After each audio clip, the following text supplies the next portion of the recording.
கரூர் அசம்பாவிதம் தொடர்பான சிபிஐ விசாரணை தீவிரமா போயிட்டு இருக்கு. எல்லார்கிட்டயுமே சிபிஐ மற்றும் அஜய் ரஸ்தோகி கேட்ட முக்கியமான கேள்விகள் என்னன்றத வாங்க பார்க்கலாம். இந்த கேள்விகள் எல்லாம் இங்க தமிழகத்துல விசாரணை செய்த போது கேட்கப்பட்ட கேள்விகள். டிவிகே சைடுல தளபதி லேட்டா வந்ததுக்கான காரணம் என்ன, பிரச்சாரத்திற்கு எவ்வளவு கூட்டம் வரும்னு எதிர்பார்த்தீங்க, அதற்கேற்ப என்ன பாதுகாப்பு ஏற்பாடுகள் செஞ்சிருந்தீங்க, நெரிசல் ஏற்பட்ட சமயத்துல நிர்வாகிகள் உடனடியாக எடுத்த நடவடிக்கை என்ன, வெளிநபர்கள் யாராவது கூட்டத்தில் புகுந்து வேண்டுமென்று குழப்பத்தை விளைவித்தார்களா, டிவிகே சைடு இருக்கிற மொத்த சிசிடிவி காட்சிகளை வாங்கியிருக்காங்க.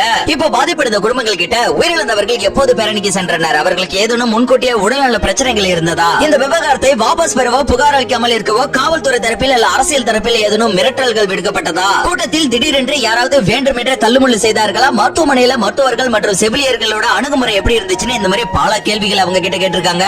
இப்ப காவல்துறையினர் கிட்ட சம்பவ இடத்துல இருந்து காவல்துறை அதிகாரிகள் கூட்டத்தை கட்டுப்படுத்த என்ன நடவடிக்கை எடுத்தீர்கள், காவல்துறை தரப்பில் லத்தி சார்ஜ் ஏதேனும் நடத்தப்பட்டதா, உயிரிழப்புகள் ஏற்பட்ட போது ஆம்புலன்ஸ் மற்றும் முதலுதவி வசதிகள் உடனடியாக கிடைத்ததா, கூட்ட நெரிசலை கட்டுப்படுத்த காவல்துறையினரின் எண்ணிக்கை போதுமானதாக இருந்ததா, பேரிகார்டு அமைப்பதில் ஏன் விதிகள் பின்பற்றப்படவில்லை, அதன் பிறகு மின்வாரிய மற்றும் நகராட்சி அதிகாரிகளிடம் கூட்ட நெரிசலின் போது மின்கம்பிகள் ஏதேனும் அருந்து விழுந்ததா, உயிரிழப்புக்கு அதுவும் ஒரு காரணமானு கேட்டிருக்காங்க. நெக்ஸ்ட் டிஸ்ட்ரிக்ட் கலெக்டர் கிட்ட ஒரு சிறிய நகராட்சி பகுதிகளில் குறுகிய சாலையில உள்ள இடத்துல லட்சக்கணக்கான மக்கள் கூடும் பேரணிக்கு அனுமதி கொடுத்தது எந்த அடிப்படையில், இடத்தின் கொள்ளளவை ஆய்வு செய்தீர்களா, காவல்துறை உளவுத்துறை எச்சரிக்கை விடுத்தும் நீங்கள் அதை அலட்சியப்படுத்தியது ஏன், பேரணி நடைபெறும் பாதையில் உள்ள ஆக்கிரமிப்புகளை ஏன் அகற்றவில்லை, அப்புறம் பிரச்சாரத்தை சுற்றியுள்ள கடைகள்ல இருக்கிற சிசிடிவியை கைப்பற்றிருக்காங்க. அதன் பிறகு அங்க இருந்த மக்கள் கிட்ட பல விசாரணைகளை மேற்கொண்டிருக்காங்க.